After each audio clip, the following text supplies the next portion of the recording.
Bien.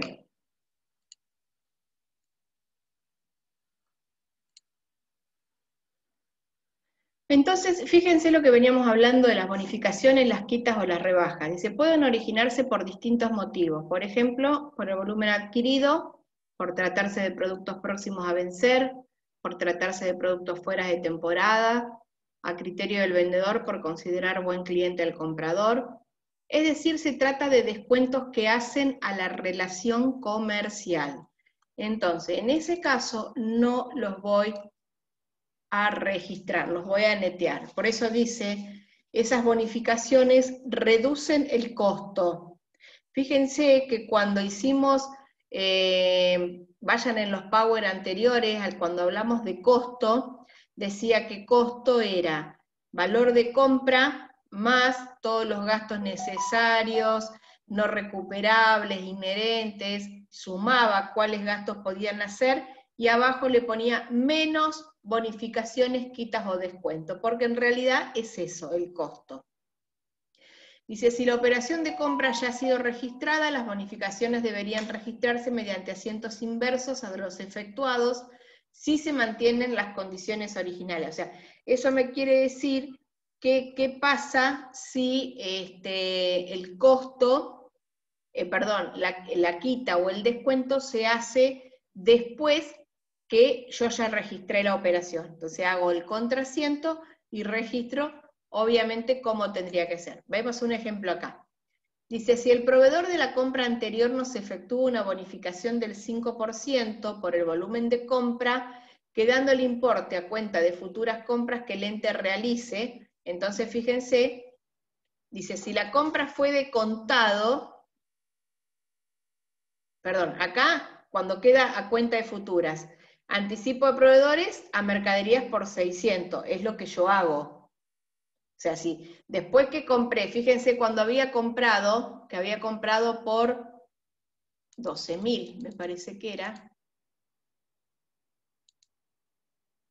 Bueno, acá, ¿ves? Mercaderías 12.000, yo ya lo registré. Resulta que después que lo registré, me dice el proveedor, che, vos sabés que yo no me di cuenta y no te hice el descuento del 5% por buen cliente o por lo que fuere. Bueno, una vez que me lo hace, ¿qué tengo que registrar yo? Anticipo a proveedores, porque me va a quedar como pago a cuenta, a mercaderías, porque yo lo hubiese descontado de la cuenta mercadería si me lo hubiese hecho en el momento en que lo compré. Y si la compra fue al contado, caja a mercadería, si lo que me va a reintegrar es el dinero. Muy difícil esto, que te reintegren el dinero es prácticamente imposible. Normalmente siempre lo dejan como pago a cuenta. Y si la compra fue a plazo, proveedores a mercaderías. O sea, siempre hago el contrario de lo que hubiésemos hecho.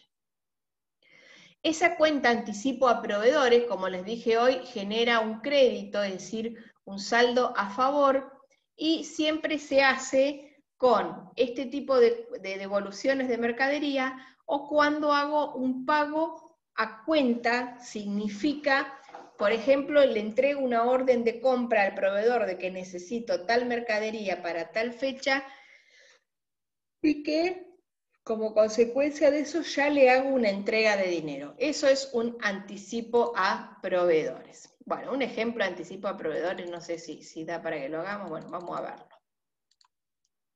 Dice, se efectúa un anticipo a proveedores por la suma de 500 pesos, correspondiendo al 50% del precio de unas mercaderías. A la semana siguiente se transmite la propiedad de las mercaderías, es decir, que no las entrega, y se abona la diferencia de 500 pesos con un cheque. Entonces, ¿cómo tenemos que registrar este ejercicio?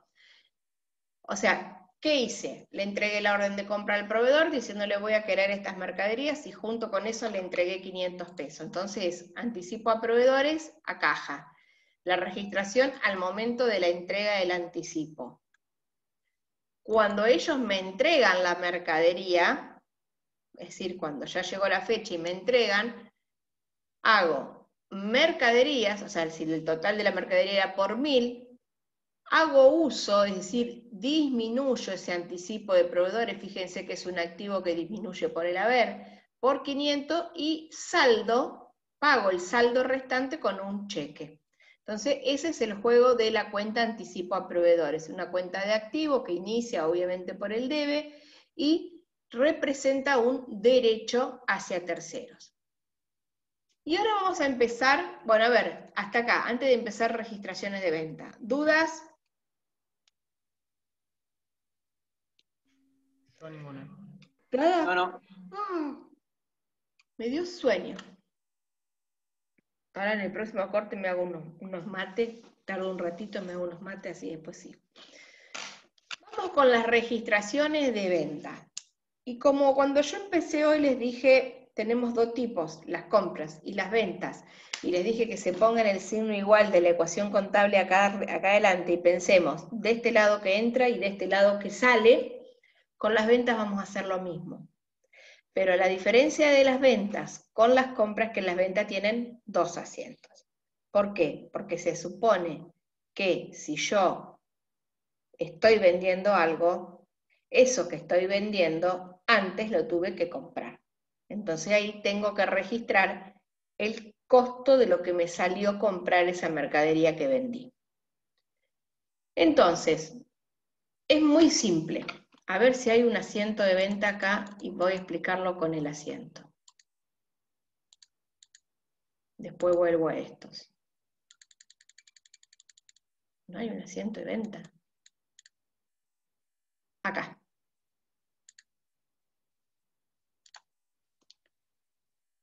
Después vuelvo a lo otro. Vamos a explicar el asiento de venta.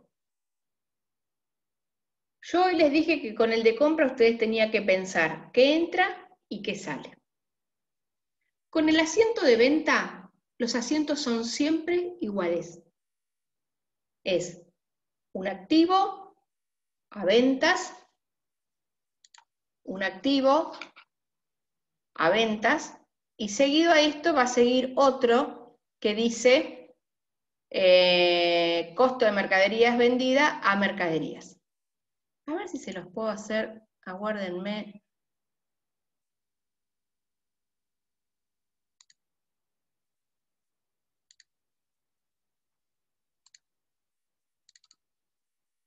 ¿Ahí ustedes ven el Excel? Sí. Listo. Vamos a hacerlo más fácil.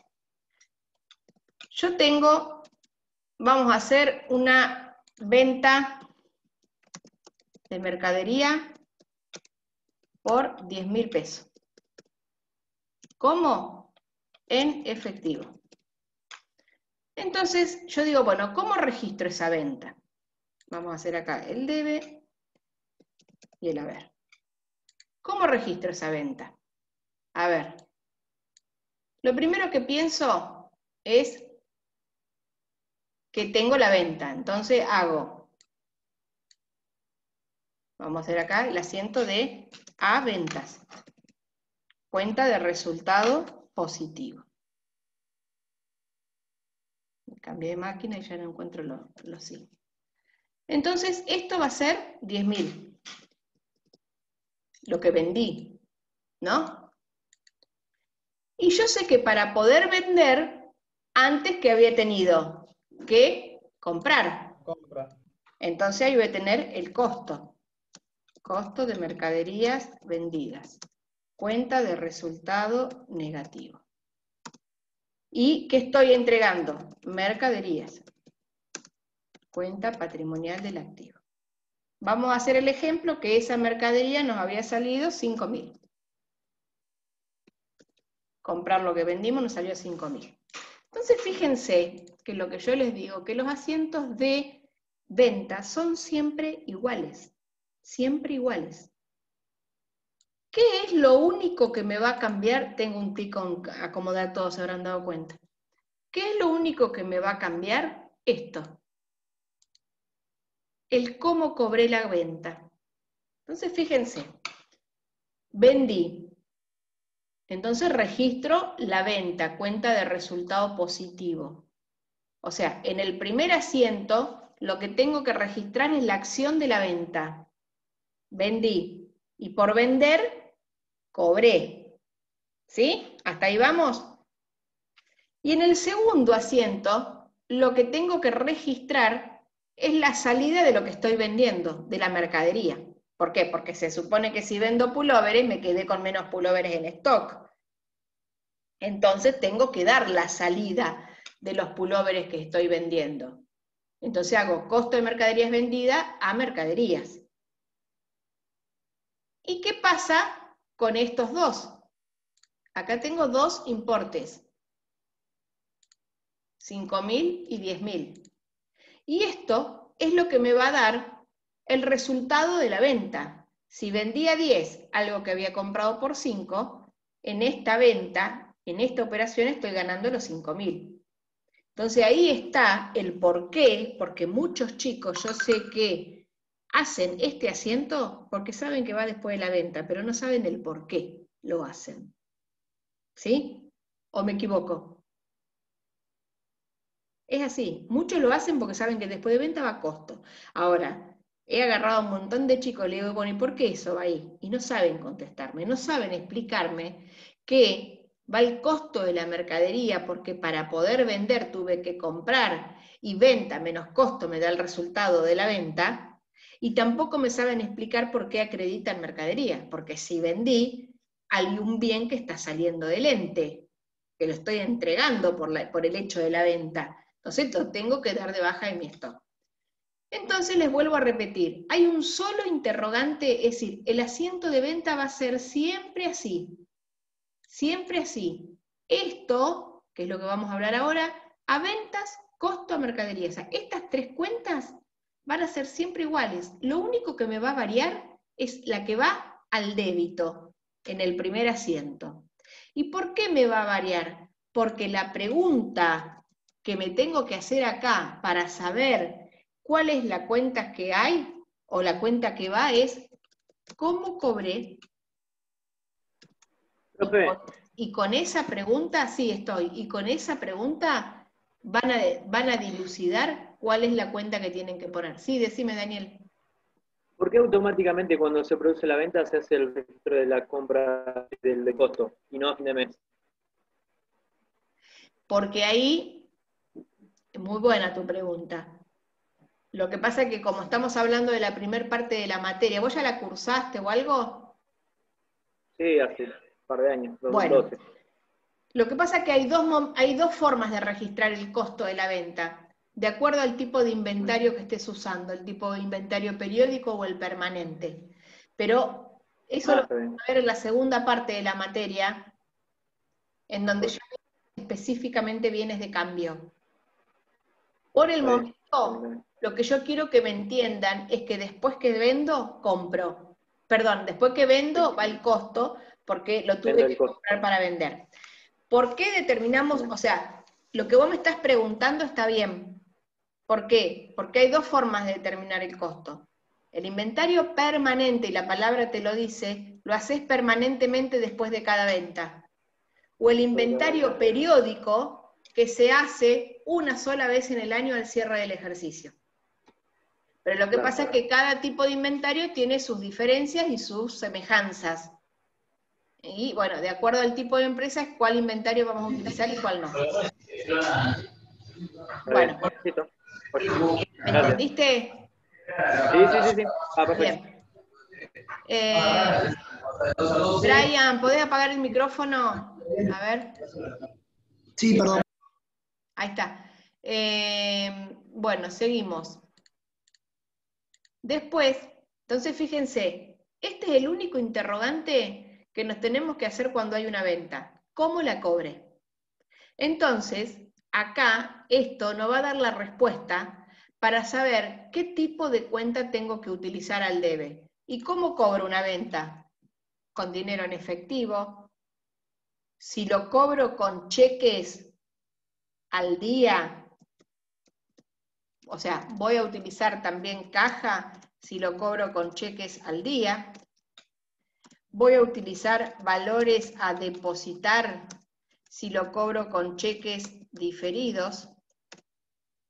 Voy a utilizar documentos a cobrar si me están pagando la venta con un pagaré a plazo. Voy a utilizar deudores por ventas si la venta la hice a plazo en forma pactada simplemente con el deudor. Voy a utilizar banco XX, cuenta corriente, si la persona para poder pagarme lo que me está comprando me hace una transferencia a la cuenta del banco, es decir, me aumentó banco. A ver, ¿qué otra opción se me puede dar por la venta? Caja, valores, documentos, deudores por venta, banco, bueno, no se me ocurre otra cosa ahora. Pero entonces, fíjense qué es lo que yo les decía, que el asiento de la venta no se la compliquen, es siempre igual. Y lo único que van a tener que ir cambiando es el débito de la venta por alguna de las opciones que les den respuesta a cuando ustedes se pregunten cómo la cobré. ¿Se entendió, chicos? ¿Sí? Sí. Perfecto. ¿Se entendió mejor que en el primer cuatrimestre? Sí, profe. Bárbaro, mejor. Vamos aprendiendo entonces. Entonces, fíjense, vamos de nuevo a las operaciones de venta. No. Acá. Y ya arrancamos que dice, normalmente las ventas pueden efectuarse con financiación, con o sin recepción de pagaré, es decir, acá con financiación estamos hablando de cuando usamos las cuentas deudores por venta o documentos a cobrar, deudores sin recepción de pagaré sería deudores por venta y con documentos a cobrar. Si es al contado, efectivo, cheques susceptibles de depósito inmediato, es decir, cheques al día, valores emitidos por tercero. ¿Cuál es la documentación que nos va a avalar una venta? Y una factura, un remito, un recibo, una escritura, un contrato, o sea, depende de lo que estemos vendiendo, obviamente. Y en las ventas también tenemos las notas de crédito y las notas de débito. Que recuerden que eso los habíamos visto cuando vimos documentación. Y las notas de crédito o las notas de débito cumplen diferente función. Si yo soy el que tengo la empresa y emito una nota de débito, recuerden que la nota de débito era la que yo emitía informándole a un cliente que el saldo de su cuenta se veía aumentado, por ejemplo, por intereses. No me pagó a la fecha que me tenía que pagar, le cobro intereses. Pero ¿cómo hago para aumentarle el saldo de la cuenta por esos intereses? Tengo que tener una documentación respaldatoria. Bueno, esa documentación va a ser una nota de débito. Ahora, si lo que yo le había vendido a una persona, esta persona me la trae de nuevo porque no le gustó, porque la calidad no era buena, como estamos hablando de una devolución de lo que vendí, en vez de darle el dinero, le digo, bueno, te lo dejo, te lo descuento de lo que me debes. ¿Sí? Entonces, ¿ahí qué hago? Tengo que hacer una reducción del saldo del cliente. Y para hacer una reducción, ahí aplico una nota de crédito. Entonces, fíjense que para la empresa, débito siempre es aumento y crédito siempre es disminución cuando estamos hablando de activo. Entonces, piénsenlo por ese lado. Una nota de débito me aumenta el saldo de un deudor, mientras que una nota de crédito me disminuye el saldo del deudor.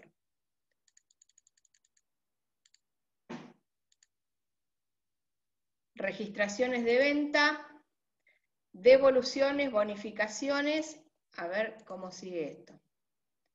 Bueno, las devoluciones de venta. Ay, qué lástima que borré lo que había hecho.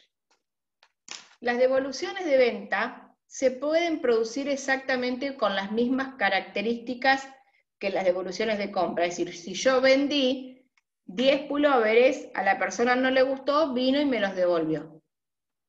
Cuando yo vendí, y lo voy a volver a ver, hacer,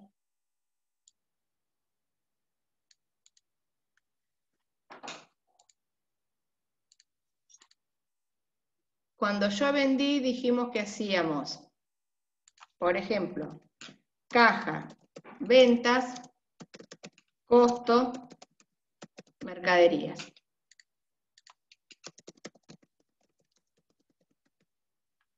Bien, este eran 10.000, 10.000, acá hacemos 5 y acá hacemos 5. Bien, eso es lo que yo hice cuando vendí. Si vamos a una devolución de la venta, así como recuerden que hoy cuando hicimos una compra y hacíamos mercaderías a caja y nos hacíamos la devolución de lo que comprábamos, hacíamos caja mercadería. ¿Sí? Bien, esto lo vendí yo hoy. Hoy lo vendí, hoy lo registré. Perfecto. Lo cerramos acá. Esa es la registración del día. Al otro día, a la persona que le vendí, viene y me devuelve la mitad de la mercadería. Y me dice, suponiendo que se mantienen las condiciones, ¿qué tengo que hacer yo? Pensemos. Un contrasiento, pero por la mitad de todo. Revertirlo. Bien. Lo primero que pensamos es, y le digo cuál es lo que hace el 80% de los alumnos en las devoluciones de venta. ¿Qué pensamos? Me trae el pullover, le doy la plata, ¿no? Porque cuando yo le vendí, él me dio la plata y yo hice la venta. En este caso, la mayoría de los alumnos, ¿qué me hace? Mercadería a caja. ¿Por qué? Porque me trajo el pullover de vuelta y yo le di la plata que le había cobrado por eso. ¿Ustedes piensan que eso está bien? Ahora me van a decir que no, porque yo le dije a la mayoría de los alumnos lo que hace. Ya como diciéndole lo hacen mal. No, tenés que hacer una nota de crédito. Sí, está bien, podemos hacer una nota de crédito, pero nosotros como empresa lo que tenemos que registrar es que fue una devolución de venta. En realidad, yo acá no vendí 10, vendí 5, porque de 10 que habían vendido, 5 me la devolvieron. Entonces, si bien al saldo del cliente le voy a hacer una nota de crédito en caso de que sea que lo deje en cuenta corriente, pero acá le estoy devolviendo la plata, entonces no voy a hacer nota de crédito. Nota de crédito sería que en el caso que yo le disminuya el saldo de cuenta corriente, pero no es este caso. Lo que yo tengo que hacer es el contrasiento de la venta y del costo. Y que es el caso que les dije el otro día, una de las excepciones por el cual ventas, cuenta de resultado positivo y costo, cuenta de resultado negativo, una de las pocas excepciones en las cuales venta se va a debitar y costo venta se va a debitar y costo se va a acreditar. Porque recuerden que como son cuentas de resultados, sus saldos son acumulables. Siempre van a estar del mismo lado de la ecuación, del débito o del crédito. Las pérdidas se debitan, las ganancias se acreditan. Entonces, cuando hay una devolución de ventas, si esto era por 10 pullovers y ahora la mujer al otro día viene y me devuelve 5, ¿qué voy a hacer? Voy a hacer ventas a caja, mercaderías a costo. Entonces, fíjense que acá voy a hacer 5.000,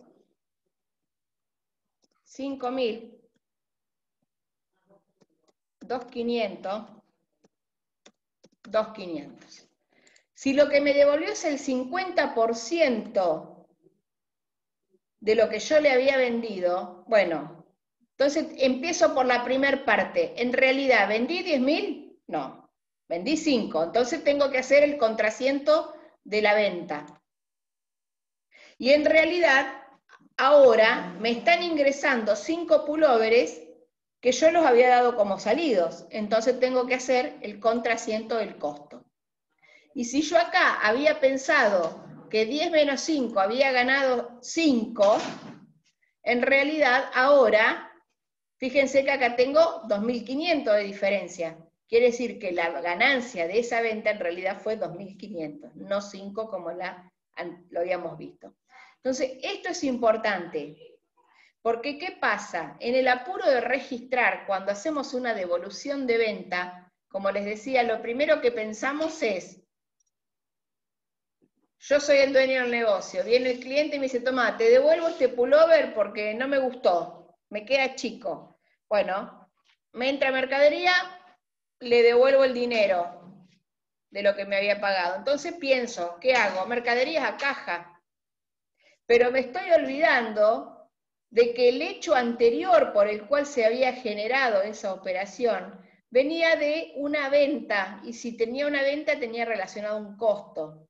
Y si yo no hago los contrasientos como realmente lo tengo que hacer, ¿qué pasa? Me quedan las ventas infladas y me quedan los costos mal calculados. Fíjense que el asiento que yo les digo que ustedes hacen por ósmosis, por lo primero que piensan es este. Caja al haber, mercaderías al debe. Es decir, resumen los dos asientos en uno solo, olvidándose y dejando de lado la participación de la cuenta de resultado en la devolución. ¿Se entiende, chicos? ¿Sí? Sí, sí, se entendió. Perfecto. Bueno, no lo guardo, totales. Seguimos. Bueno, ¿por qué pueden ser las devoluciones? Ya sabemos, por devoluciones, por calidad, por lo que fuere. Vamos a un ejemplo acá. Ah, estaba el ejemplo acá. No importa, lo vemos igual. Se venden mercaderías por un importe de 8.000 en efectivo, o sea, en dos casos, en efectivo y a plazo. Y el cliente nos devuelve el 10% de la mercadería por no corresponder a la cantidad. Si hago la venta en efectivo, caja a ventas por 8.000,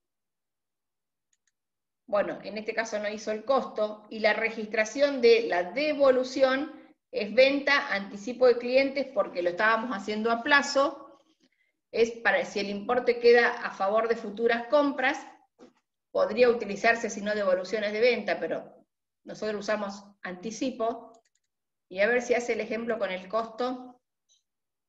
En el caso de que fuese en efectivo, ventas a caja. A ver. No. Bueno, no sé por qué no está hecho con el costo. Se me pasó a mí ahí. Acá está. ¿Ven? Bueno, la primera parte ya la habíamos visto. Y acá dice, además, si se registra el costo de venta al existir una devolución, hay que ajustar también al costo. Entonces, es lo que hicimos. Y nosotros en la original hicimos costo de mercadería, esa mercadería, también tenemos que dar de baja el costo en el caso de la devolución. Lo que le hice yo recién en el Excel está explicado acá. ¿Qué pasa cuando hacemos bonificaciones sobre las ventas? También directamente los descontamos, al igual que hicimos en las compras. Fíjense, las bonificaciones, quitas o rebajas, dice, pueden originarse por distintos motivos. Por el volumen de la venta en importes unidades, por tratarse de productos próximos a vencer, por tratarse de productos fuera de temporada, a criterio del vendedor por considerar buen cliente al comprador. Es decir, se trata de descuentos que hacen a la relación comercial. Constituyen reducciones de ingresos y podrían registrarse por medio de cuentas regularizadoras. Nosotros directamente lo vamos a tomar como que la venta fue por el importe neteado. Y fíjense, ¿cuándo puedo hacer? A ver, si yo me dedico a la venta de indumentaria, vendo todo, o sea, obviamente tengo todo lo de estación. Pasa el invierno, llega el mes de agosto, ya lo de invierno, no lo voy a vender más, que empiezan las liquidaciones. Entonces dice, te vendo el pullover con un 30% menos. Cuando yo registre esa venta, si el pullover salía 1.000, lo voy a registrar la venta a 700. Fíjense que hago caso a lo que dice en esta parte. No registro la reducción como descuento. Directamente la bonificación sobre la venta constituye una reducción de ingresos. Es decir, lo que antes yo registraba la venta como 1000, ahora voy a registrar la venta como 700. Directamente neteo el descuento o la bonificación que estoy haciendo. Vamos a un ejemplo. Al cliente de la venta efectuada anteriormente se le efectúa una bonificación del 5% posterior a la misma debido al volumen de unidades. Entonces, fíjense, ventas a deudores por ventas, ¿por qué? Porque es el contrasiento que tengo que hacer. O sea, yo había hecho caja a ventas. Si había omitido el descuento que le había hecho, tengo que hacer el contrasiento para disminuir justamente esto, la cuenta ventas. A ver, déjenme ver esto de regularizadoras.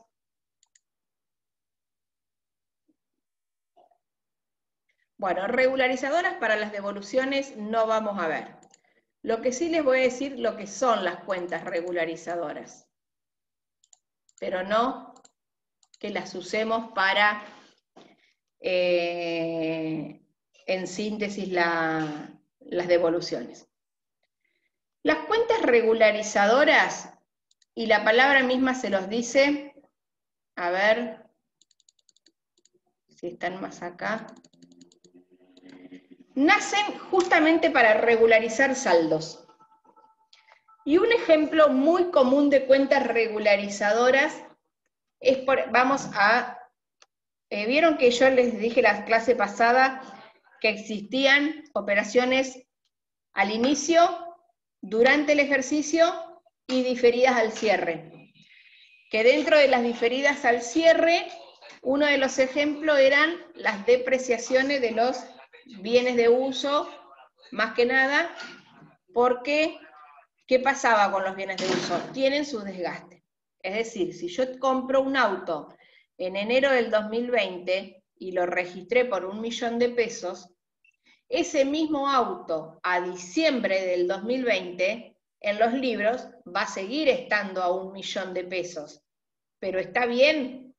No, porque durante ese primer año el auto ya tuvo un desgaste propio por el uso. Entonces, en la contabilidad lo que yo tengo que hacer es registrar justamente ese desgaste. Y para ese tipo de cosas lo que se utiliza son cuentas regularizadoras, que regulan el saldo. Entonces, ¿cómo va a jugar esta cuenta? Estas cuentas regularizadoras siempre tienen un saldo distinto a la que le da origen. Por ejemplo, la cuenta regularizadora de esta depreciación de un bien la voy a llamar depreciación acumulada rodados. ¿Y quién le dio el origen a esa cuenta? El rodado, que es una cuenta de activo. Por lo tanto, la cuenta de activo sabemos que tienen saldo como deudor.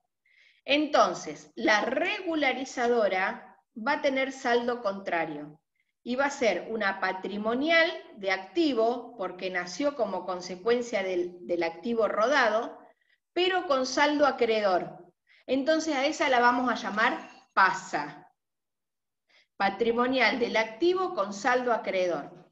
¿Y qué es lo que me va a demostrar al cierre del ejercicio cuando yo haga el balance? Al cierre del ejercicio me va a decir que la cuenta rodados tiene un saldo de 1.000.000 de pesos. El valor del auto al que yo había incorporado al bien.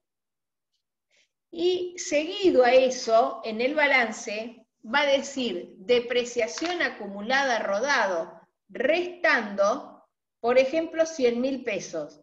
Es decir, que el valor contable o de libros del rodado es 900.000. ¿Pero para qué me sirve? Para que yo en una lectura rápida agarro los libros y digo, ¿cuánto me salió el auto? Y voy al mayor de rodados, o al saldo de la cuenta rodados, 1.000.000. ¿Cuánto se gastó hasta este momento? Y se gastó 100.000. ¿De dónde saco eso? De la cuenta regularizadora. ¿Y por qué regularizadora? Porque regula el valor inicial. ¿Se entiende, chicos? Ese es un ejemplo de una PASA, es decir, de una regularizadora que nació como consecuencia o que le dio inicio a un activo. También existen las que se llaman las PPSD, que son las patrimoniales del pasivo con saldo deudor. Recuerden que las regularizadoras siempre tienen saldo distinto de la que le dio origen, o sea, si la que le está dando origen es un pasivo, el saldo va a ser deudor, porque los pasivos tienen saldo acreedor. ¿Y cuál es un ejemplo? A ver, un pasivo, un documento a pagar. Vamos, por ejemplo, compré mercaderías a plazo firmando un documento. O sea, compré mercaderías firmando un documento. Ese documento tiene intereses. Entonces yo tengo que registrar los intereses por el periodo de tiempo que me dure el documento. Si el documento me dura 3 meses y los intereses que se tiene ese documento son 9.000 pesos, yo no puedo imputar los 9.000 todo en un mismo periodo. A ver, acá me preguntan algo.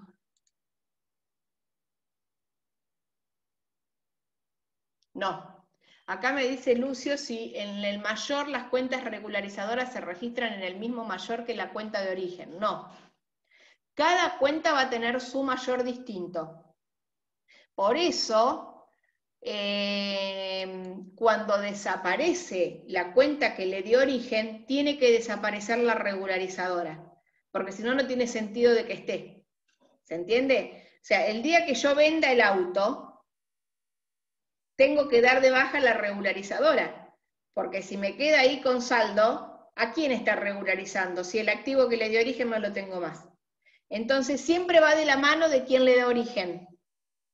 Si ese activo o ese pasivo desaparecen, también deben desaparecer las cuentas regularizadoras. A ver si había un ejemplo acá de una PPSD. Fíjense a ver qué decía. Dice, utilización de cuentas patrimoniales, en algunos casos es conveniente desdoblar una medición contable periódica utilizando una cuenta principal y regularizadoras. ¿Y cuál es el objetivo? Es que disponemos de información más detallada, como yo les decía recién. Si yo voy a la cuenta de rodado, sé cuánto me salió el rodado y sé cuánto se va, porque digamos, en esa depreciación año tras año, yo voy a ir sumando el desgaste año tras año. Entonces voy a ir viendo en esa regularizadora cómo se fue gastando con el correr del tiempo. Facilita la aplicación de las normas contables y mejora el control de activos. Esa con las NIC. Ejemplo, muebles y útiles, saldo deudor, depreciación de muebles y útiles, acumulada, saldo acreedor. Bueno, esto es lo mismo que les dije recién del rodado. En esta, la depreciación acumulada es la PASA, la patrimonial del activo, porque surgió como un activo, pero con saldo contrario. Fíjense, esta es la de, ¿ves? En el ejemplo que yo les venía dando, dice el registro de la depreciación al